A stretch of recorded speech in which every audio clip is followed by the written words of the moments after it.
Hi friends, this is Iqra. Welcome to my channel.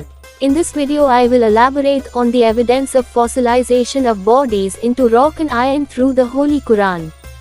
Skeptics claim that whoever wrote the Quran made a mistake. We can never be fossilized into rock or iron.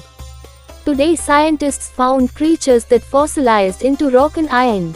Have you ever seen a fossil that looked as though it were carved from pure gold? Chances are you were looking at an example of a pyritized fossil.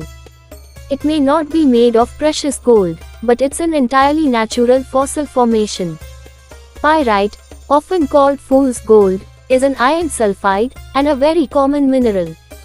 Because of its shiny, metallic golden color, it has often been mistaken for true gold.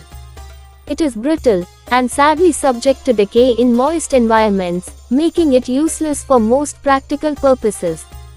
Nonetheless, it makes beautiful decorative mineral specimens. Pyrite replacement of fossils is often caused by bacteria, in a process called permineralization. Fossilized fool's gold turned out to be iron. This was known recently, however this was portrayed in the Quran 1400 years before it was discovered. Quran says in chapter 17 and verse 49 to 50, and they say, when we have become bones and fragments, shall we really be resurrected as a new creation?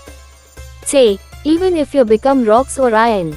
In this verse say, even if you become rocks or iron, shows that our dead remains could turn into rocks and iron. Today we know that pyritized fossils are creatures that fossilized into rock and iron. How could an illiterate man who lived 1400 years ago have known that you could be fossilized into iron? The Holy Quran is no doubt a wonderful miracle of Allah Almighty. Thanks for watching my video. Don't forget to like, share and subscribe to my channel.